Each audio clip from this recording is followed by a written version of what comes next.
Então vamos lá, deixa eu mostrar para vocês aqui, pessoal, como que a gente faz uma interpretação da análise estrutural quando a gente está trabalhando, por exemplo, numa marquise metálica.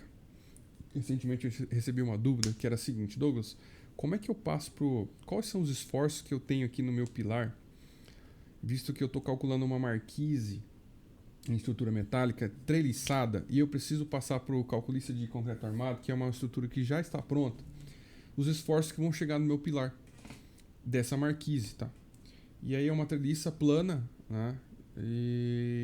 E aí basta a gente fazer algumas análises estruturais para que a gente possa chegar nesse resultado, tá? E é relativamente simples.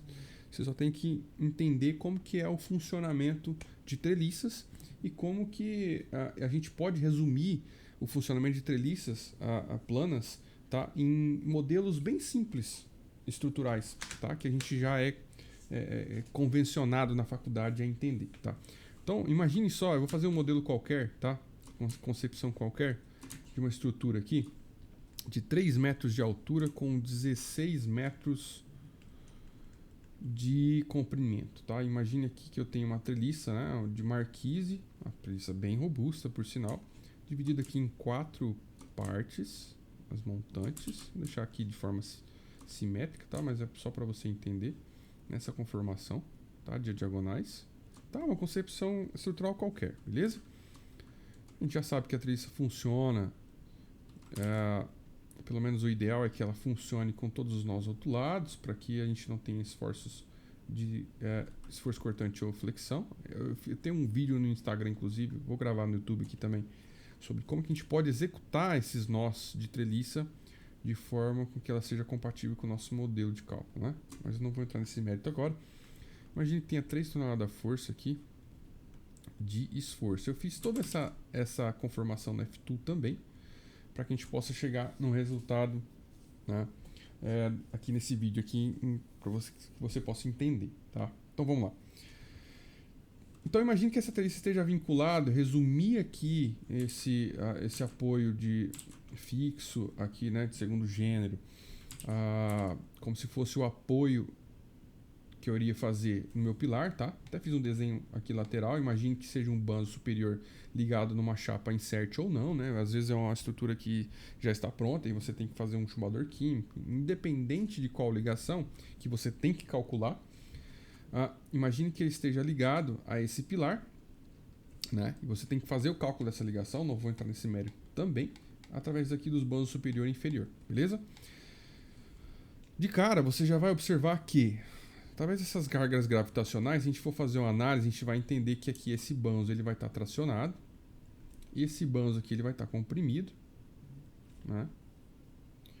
E essa diagonal aqui ela vai estar tracionada, tá? Isso aqui você pode imaginar já pelos esforços que ela vai ter essa movimentação, né? Vou colocar aqui na lateral, é como se ela estivesse se movimentando nesse sentido, né? Ó, ela vai ter essa movimentação aqui, ó. Quase que isso, né? Bem ruimzinho meu desenho aqui, mas é como se fosse isso, né? Ela vai, na verdade é isso a deformação, né? Os deslocamentos quando você vai fazer a análise dela. Então, ou seja, a parte superior fica tracionada, a parte inferior fica comprimida. E aí essa viga treliçada, qual que é a ideia? Você vai ter que descobrir, lógico, a reação de apoio, perfeito. O ideal é que você faça um modelo já com pilar, para que você possa calcular o pilar, mas às vezes você está fazendo só o cálculo da treliça e você tem lá um profissional que já fez o cálculo do concreto armado e você precisa passar esses esforços para ele, né? E aí o que você faz? Bom, a gente já pode imaginar que a reação de apoio dessa treliça, desse banzo e desse banzo inferior e superior, certo? A gente vai imaginar que, como ela está tracionando, né? A minha reação de apoio é a contrária, né? Então eu vou ter um sinal aqui para o lado direito e a parte inferior aqui, o meu sinal para o lado esquerdo. Apenas vetores, né?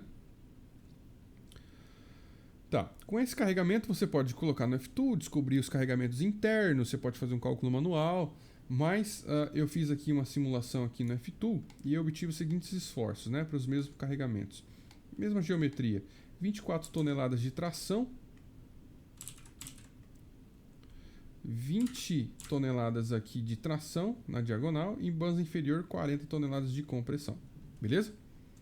A reação de apoio, a gente já sabe que a gente pode calcular que ela vai ser 24 toneladas mais 20 toneladas vezes o cosseno do ângulo, que esse ângulo seria esse ângulo entre a diagonal e a montante, né?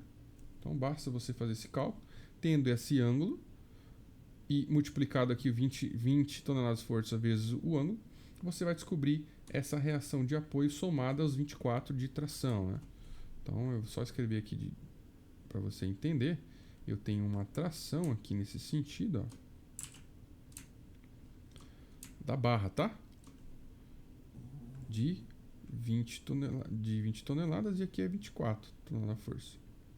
Como se eu quisesse arrancar o meu chumbador, certo? Na parte superior. Então, se eu for analisar aqui, essa reação de apoio está saindo, está puxando aqui minha placa base. Perfeito? E a parte inferior é comprimida, né? Então é como se eu estivesse empurrando a minha chapa base aqui nesse sentido. Perfeito? Então minha reação de apoio é contrária, né, do meu pilar, para que ela se tenha um equilíbrio de força. Correto? Então aqui teria que ser 40 toneladas de força. E aqui tem que dar 40 toneladas de força. Tá? Nesse somatório aqui, ó. Ok?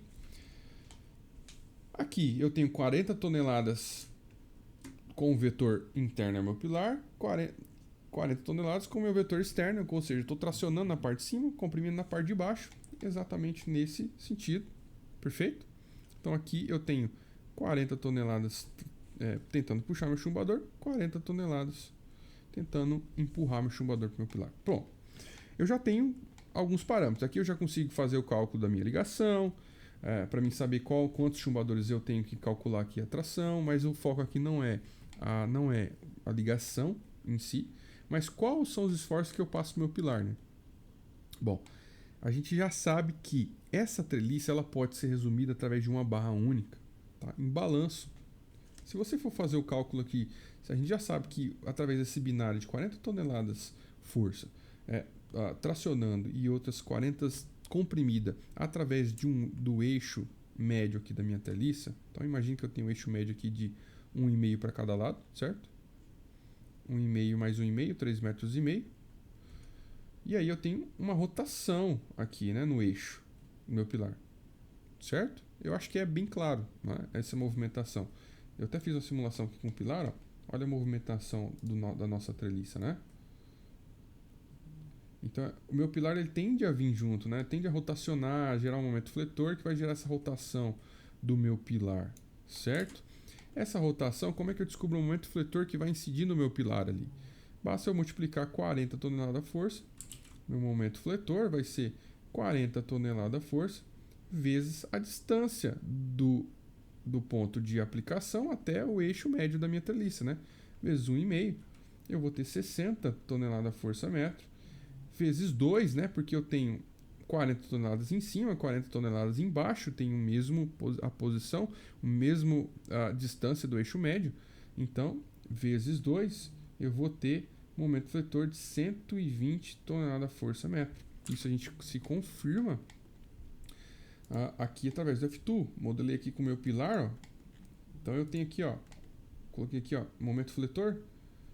Eu tenho aqui, ó, 120 toneladas de força sendo transmitida aqui pro meu pilar, tá? Qual a posição, Douglas? No eixo médio aqui, né? Eixo médio entre o meu banzo superior e o meu banzo inferior.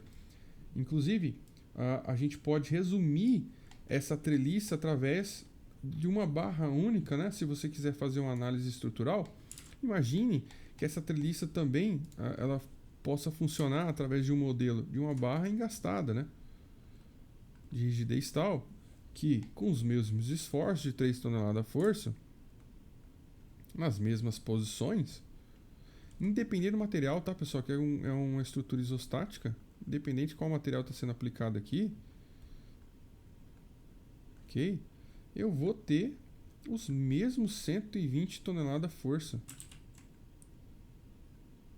sendo transmitidos aqui, certo? Ó, a gente pode confirmar aqui nessa barra em balanço, ó, 120 toneladas de força sendo transmitida na minha reação de apoio, no meu pilar, Aqui eu coloquei com o pilar, ó. Tá vendo? Essa parte inferior, 120 toneladas de momento aqui, ó, meu pilar na lateral. Perfeito? Esforço cortante, tá? O esforço cortante desse modelo seria as próprias reações de apoio, né, de 40 toneladas. Só que elas acabam se anulando, né? Eu tenho 40 toneladas do banzo superior, 40 toneladas no banzo inferior.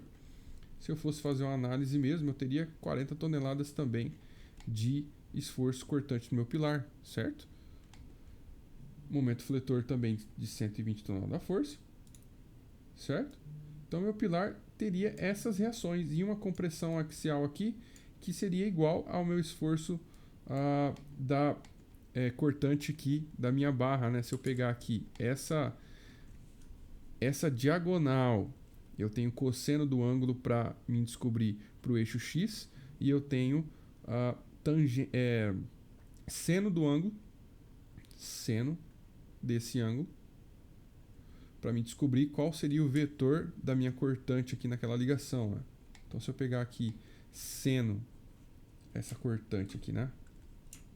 Esforço cortante, seria aqui 20 toneladas da força vezes seno do ângulo. Que ângulo? Do ângulo entre a diagonal, esse ângulo aqui, ó, mudar aqui a cor. Entre a diagonal e o eixo aqui de aplicação da minha ligação, tá? Esse ângulo aqui, ó. Perfeito? Eu descobriria, aqui tem que dar 12. Aqui tem que dar 12 toneladas. E é o que acontece, né? Aqui, ó, 12 toneladas. Perfeito? Essas mesmas 12 toneladas seria o esforço axial do meu pilar, né? Vou colocar aqui o esforço axial, tá vendo? 12 toneladas é o que está sendo transmitido aqui para o meu pilar. Perfeito? Então, quais são os esforços que eu passaria, né, pro calculista de estruturas, né? Amigo, minha treliça vai gerar 120 toneladas de força, tá? De momento fletor, tonelada forçamento, e um esforço axial de 12 toneladas no seu pilar. Beleza? É isso, tá? E aí você passa os detalhes para ele da ligação, obviamente, dentro do pilar. Quais as chapas, qual o diâmetro do chumbador. Isso aqui já é uma análise sua, né? Então é dessa maneira que a gente faz. É simples uma análise estrutural, imaginando que essa treliça pode se comportar também como uma barra em balanço, para você resumir esse esforço, né? E passar para que o calculista ali de concreto armado possa verificar os esforços adicionais aí no pilar, considerando uma obra, né? É uma obra já pronta, né? Tá aí, eu deixei para vocês também um link caso você queira aprender mais sobre estruturas metálicas. Basta você escanear aqui na parte de cima. Se você gostou, curte. Se você tem alguma dúvida, comenta aí embaixo, tá bom? E a gente vai se vendo por aqui. Valeu, pessoal.